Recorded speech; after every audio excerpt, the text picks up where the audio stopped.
Meaning, bruxism refers to the involuntary or habitual grinding of the teeth, typically during sleep. It can also involve clenching the jaw tightly. Pronunciation.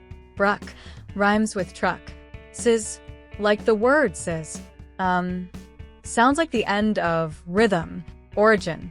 The term bruxism originates from the Greek word brychion, which means to gnash the teeth. Part of speech. Noun. Tenses. Present. Brux, rarely used as a verb, usually in medical jargon. Past. Bruxed. Continuous. Bruxing. Future. Will brux. Usage in sentences. 1. He bruxed so hard last night that his jaw was sore this morning. 2.